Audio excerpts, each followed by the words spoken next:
Picture yourself in one of these scenarios. You go shopping and your credit card transaction is denied despite the fact that you know you have money in your account. Or you go to an ATM machine and you're informed that your withdrawal request has been denied. Or you're a public official, such as a school business administrator, county treasurer, municipal finance manager, pension fund administrator, or anyone who has responsibility for protecting public taxpayer funds. You're informed that all accounts have been frozen until further notice. As you investigate why you can't access money you know should be available, you find out that the bank has failed and has been closed until further notice by the FDIC.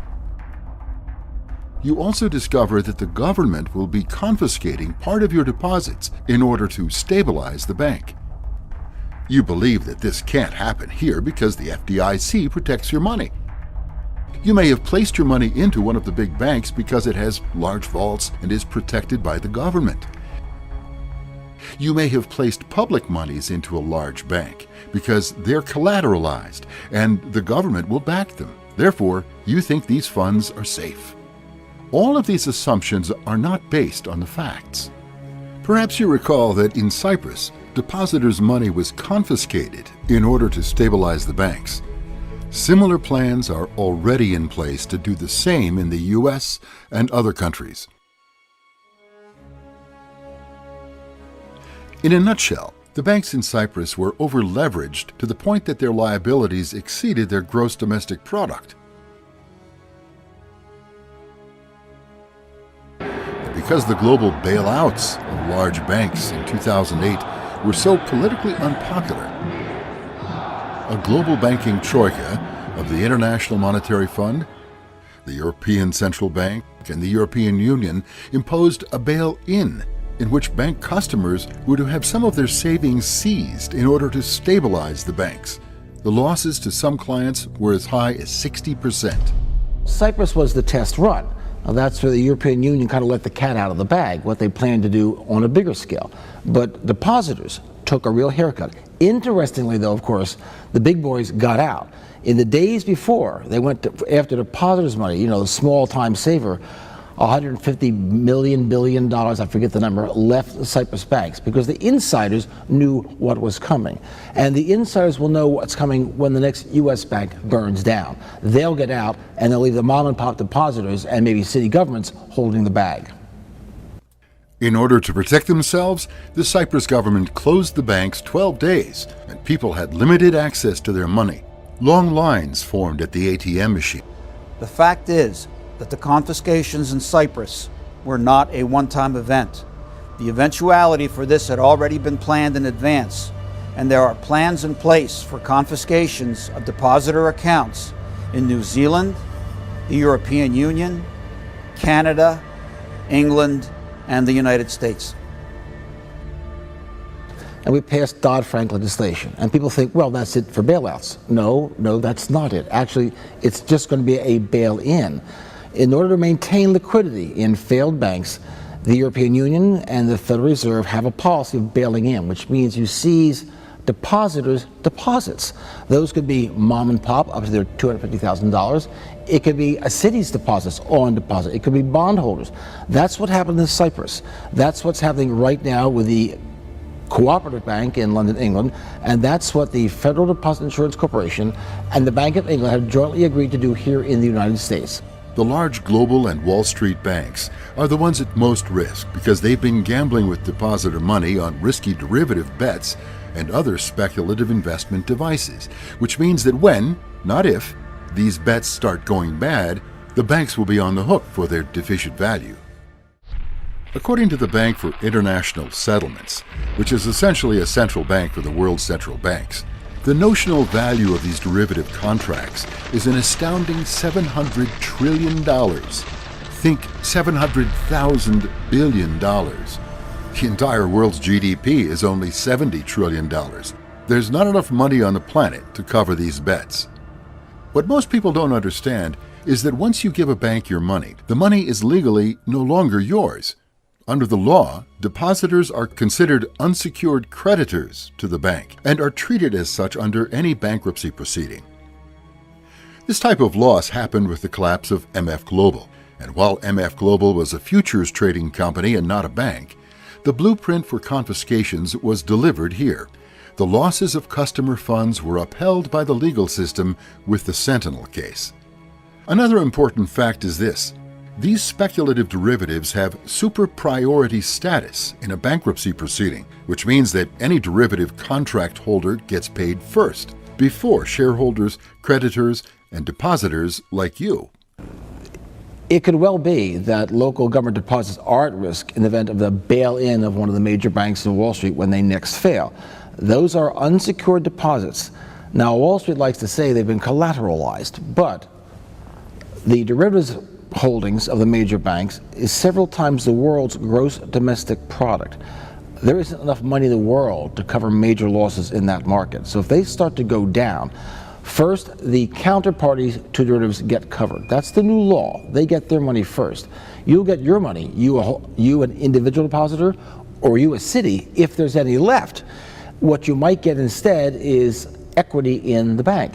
So instead of having $400 million to meet your city's payroll, you may have $200 million and $200 million in new stock in the bank in which you've just become a shareholder. But try meeting a payroll in stock in a failed bank. If you think that the FDIC will still come riding to the rescue, consider these facts. This chart will look at three figures: the FDIC insurance fund balance, the total deposits in U.S. banks, and the total derivatives exposure of the big banks. The FDIC has approximately $25 billion in its fund to cover losses. The total deposits in U.S. banks totals $9,283 billion. The U.S. banks' derivatives total is $297,514 billion. The FDIC could only cover 0.25% of all deposits, and the FDIC could only cover 0.008% of the derivatives. Looking at the FDIC Bank of England joint paper summary, the text clearly says that in the U.S. they will use the powers granted under the Dodd-Frank Wall Street Reform Act, and losses will be assigned to shareholders and unsecured creditors. Remember that as a depositor in a bank, under the law, you are an unsecured creditor. Moving further on down in this document, the text clearly says that the strategy for a failed global systemically important financial institution will be to assign losses to shareholders and unsecured creditors. Going further down the same document, you will see that the text clearly says that a resolution strategy for a failed globally systemically important financial institution will be to assign the losses to shareholders and unsecured creditors. Remember that you are now looking at an official government document and the plans for confiscation. If you're a public official with fiduciary responsibility to protect public monies, this news is critically important with far-reaching implications about what your responsibility demands. If you can't deposit public monies into the large Wall Street banks without being at proven risk of losing access to it to confiscation under existing law, what options are there? Well, one option would be to create a public bank for your municipality, like North Dakota did 94 years ago. Their public bank was completely unaffected by the Wall Street bank collapses and financial trials back in 2008, and in fact, boasted one of their largest profits ever while mighty global financial institutions fell.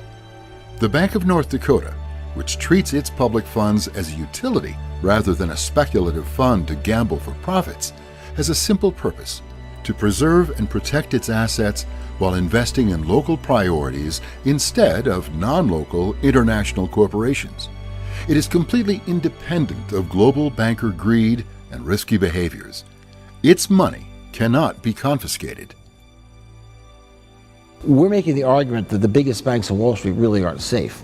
that they've got so much exposure in derivatives and who knows what else, they're in danger of going down and taking depositors with them. We think money is much safer closer to home. It's also more productively used. All the money Philadelphia has on deposit, let's say Wells Fargo, that money's not being put to work in Philadelphia. Let's put the money locally where it can be put to use in Philadelphia. Public officials need to be clear about this risk. While the prospect of fund confiscation sounds startling, it is nonetheless true that the risk is not only there, it is promised to take place if such bank failures occur once again. And you're probably aware that such failures are expected by many, if not most, financial observers. This is your moment, a time to step up to the plate, look around at the environment and the financial players pitted against you, and to act prudently in the interests of your community. The era of blind trust in the institutions of global finance is over. Public fiscal officers and citizens alike would be well served to learn more about how to create a local public bank and what it might look like to have a new financial engine that provides for community growth, funds security, and increased local investment. There is now an urgent choice to be made at every municipal level. Either leave your public money in the hands of proven gamblers with the promise that it will be confiscated when more bad deals go down, or take a bold, innovative step to empower and safeguard community funds by adopting the proven public bank alternative. So consider yourself warned. Money is not safe in the big banks. The MF Global losses, the Cyprus confiscations, the legal precedents of the Sentinel case, the FDIC Bank of England joint paper, the plan for confiscations in Canada, New Zealand, and the European Union should all be sending red flags. Personal accounts, municipal money, county money, university money deposited in the big banks is all at risk. The plans for confiscation have been developed. They have been approved, and they are awaiting the next crisis.